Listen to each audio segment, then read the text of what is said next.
Bonsoir, bienvenue à CSP Time, CSP Time numéro 24, avec notre invité ce soir, André Sardin, président de l'association Limoges CSP. Bonsoir André. Bonsoir à tous, merci de votre accueil. Et nos spécialistes basket du Populaire du Centre, Xavier Georges et Mathieu Marot. Messieurs, bonsoir. Bonsoir. Bonsoir. Au sommaire de ce CSP Time, nous aurons tout d'abord le débrief de la victoire du Limoges CSP face au Mans. Ensuite, nous discuterons avec notre invité, André Sardin, avant le débat pour savoir combien de temps la direction actuelle du Limoges CSP pourra tenir dans les conditions qui sont les siennes actuellement. Nous ferons ensuite le débrief du match de Eurocup à Tofas Bursa pour le Limoges CSP et nous terminerons par les traditionnels top et flop. CSP Time numéro 24, c'est parti.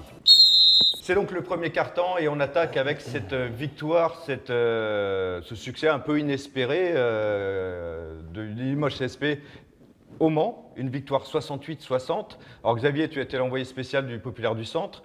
On a vu une équipe de Limoges, on va dire new look un peu, en tout cas qui a réussi un super début de match et ça fait un petit peu basculer la rencontre et ça aboutit à ce résultat intéressant. Ouais, alors c'est vrai qu'ils ont eu l'opportunité d'avoir une grosse adresse en début de match, 7 sur 7 à 3 points après 10 minutes, ça aide beaucoup. Après, François Perronnet avait demandé avant le match 3 points, de l'engagement, de la détermination et que le ballon vive, circule. Et force est de constater que ça a été le cas tout au long du match. Donc c'est vrai que l'adresse a beaucoup aidé en début de match. Mais c'est quelque chose aussi qui s'est poursuivi sur la longueur, en tout cas en termes d'attitude, d'état d'esprit, de volonté, de solidarité. Voilà, ça a été un vrai match collectif, une vraie prestation collective. Et on a senti tous les joueurs concernés par cette envie de bien faire, que ce soit d'un point de vue collectif, mais aussi d'un point de vue individuel. Il y a des joueurs qui ont fait vraiment ce qu'ils devaient faire. Dwight Hardy, Taylor, Samardo Samuel dans le troisième quart, quand ça a été un petit peu plus compliqué parce que Le Mans mettait un peu plus d'intensité et faisait le forcing un petit peu pour revenir. Donc voilà, oui, ça a été une vraie victoire collective qui peut éventuellement servir de référence. Ça, c'est peut-être un peu tôt pour le dire, mais en tout cas, sur laquelle je pense que Limoges peut s'appuyer pour la suite. Mathieu, ce qui choque un peu, c'est le contraste entre le match qu'il y avait eu contre Dijon, où clairement l'équipe avait été en dessous de tout. Et alors, est-ce qu'on peut se poser la question de savoir si, on ne le saura sans doute jamais, mais les joueurs n'ont pas lâché Kyle Manning lors du match contre Dijon, compte tenu du match qu'ils vont faire ensuite quand même face au Mans? Il y a 15 jours qui sont écoulés entre les deux matchs. Je pense que face à Dijon, je ne sais pas si c'est conscient ou inconscient, mais je pense que les joueurs ont un peu lâché. En tout cas, ils ont tiré une balle dans le pied de Kyle Manning. Ils n'ont clairement pas fait ses affaires parce qu'au niveau du contenu, au-delà du résultat brut, au niveau du contenu, il n'y avait pas grand-chose à retenir. Il n'y avait pas de détermination, il n'y avait pas de volonté. Autant de choses qu'on a vues lors du premier quart-temps au Mans. Donc je pense que il y a eu une réaction de la part de cette équipe pour qu'elle gagne au Mans, déjà d'un point de vue purement mathématique, du résultat brut. Donc je pense que le changement d'entraîneur y est pour quelque chose. Maintenant, on l'a vu, il va falloir attendre un petit peu pour voir si c'était juste un coup d'éclat ou plus, ou si ça va s'inscrire dans le temps. François Perronnet le disait bien. Quand on change de coach, il peut souvent y avoir une réaction juste après. Maintenant, il va falloir voir si elle se confirme. André, c'est pas la première fois que le Limoges CSP change d'entraîneur en cours de saison. Vous en avez connu pas mal, hein? Oui. On parle toujours du fameux choc psychologique du changement d'entraîneur. Là, on avait un petit doute parce que quelque part, François Perronnet faisait partie du staff de Kyle Manning et pourtant, il semble qu'il y ait eu une réaction malgré tout. Alors, c'est vrai que lorsqu'on change d'entraîneur, les joueurs sont un petit peu plus craintifs. Ils veulent connaître sa personnalité, savoir ce qu'ils peuvent faire, ne pas faire. Et je pense que Perronnet a bien managé ses équipes. Il aura su leur transmettre un sentiment peut-être de révolte. Il aura su leur dire qu'il fallait se battre, qu'il fallait gagner. C'est bon pour la notoriété des joueurs, c'est bon pour sa notoriété, c'est bon pour la notoriété du club. Moi, je pense qu'il a eu une très très belle action. Je lui souhaite de continuer. Et c'est en commençant par une victoire. Là, il a pu acquérir la confiance aussi de ses joueurs, puisque quand une équipe a 15, 16, 17 points d'avance, c'est dur de la tenir motivée et après de ne pas basculer. Je me rappelle une année à Pau-Orthez, On menait de 28 points, c'était juste avant Noël, et on a perdu de 2. Non, mais André a raison, c'est vrai que François Perronnet avait été peut-être là dans le staff du Limoges CSP, mais il est quand même arrivé avec un discours qui tranchait un peu avec celui de Kyle Milling.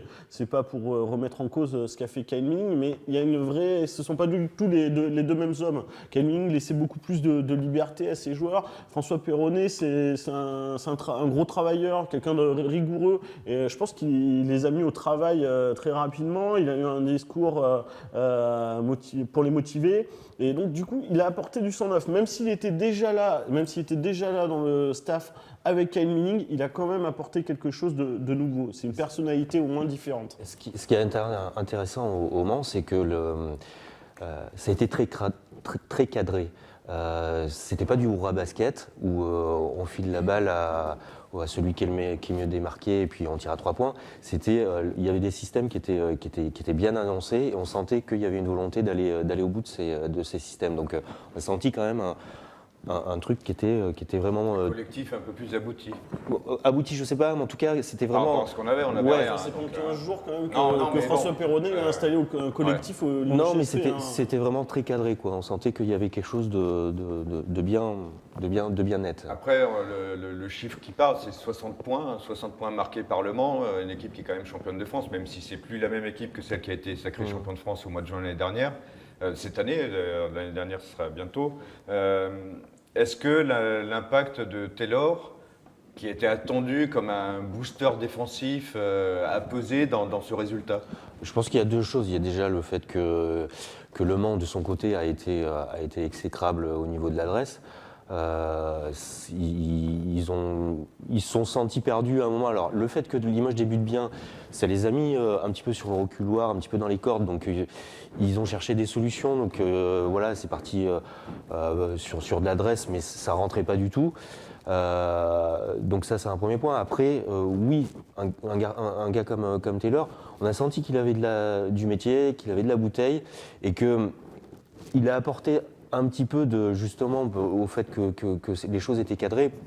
Il a apporté ce sens directionnel un petit peu au jeu, et oui, il a apporté son métier, un petit son expérience, son vécu, sa façon de driver un petit peu. Donc oui, il a apporté, c'est sûr. Donc maintenant, on va voir ce que ça va donner. La suite, André, cette équipe telle qu'elle est, on le sait depuis le début de la saison, il y a du talent. Maintenant, est-ce que ça va être suffisant aujourd'hui pour redresser la barre d'une saison quand même mal embarquée? Quand on fait une équipe de basket, d'abord, je crois qu'il faut recruter un bon pivot avec les moyens qu'on a. Et puis après, la deuxième chose, c'est de recruter un bon meneur de jeu. Alors si, cette fois-ci, on a un bon meneur de jeu, je pense que cette équipe va faire de bonnes performances parce que le talent de Howard, de Bouteille, de Boutsielier et de Doumbouya, quand il rentre, dynamise beaucoup l'équipe. Moi, je pense qu'il peut y avoir de très bons résultats, mais il faut un bon chef d'orchestre. Et je ne ferai pas injure en parlant de notre meneur de jeu français, qui est Jonathan Roussel, qui est un garçon intelligent, et je pense que lui saura donner aussi une dimension humaine et morale à cette équipe. Mathieu, qu'est-ce que tu en penses, toi? Je suis assez d'accord avec ce que dit André. Le CSP avait du talent un peu partout sur le terrain. Il lui manquait un meneur, un fort meneur. Sans dénigrer Jonathan Roussel, il était venu pour être backup de London Perrantes. Il manquait au CSP un meneur, un vrai patron sur le terrain, un leader, voilà, un joueur d'expérience. Et Jordan Taylor, il a ce profil, il est passé par de grands clubs, il a joué à l'Alba Berlin, il a joué à Galatasaray. La seule inconnue de Jordan Taylor, ça va être son physique. Pour l'instant, ça a l'air de bien tenir. Tant que ça tiendra bien, il peut être le joueur qui fait passer le CSP dans une autre dimension, enfin sans parler d'autres dimensions qui lui permettent d'avoir de bien meilleurs résultats, parce que cette 15e place avant l'arrivée de Jordan Taylor, ça ne reflétait pas pour moi le niveau réel de cette équipe, du moins individuellement. Voilà, ça sera le mot de la fin. Merci messieurs. Rendez-vous sur la page Facebook Le Populaire Sport et sur le site internet lepopulaire.fr. Rendez-vous demain pour le deuxième quart-temps. Salut!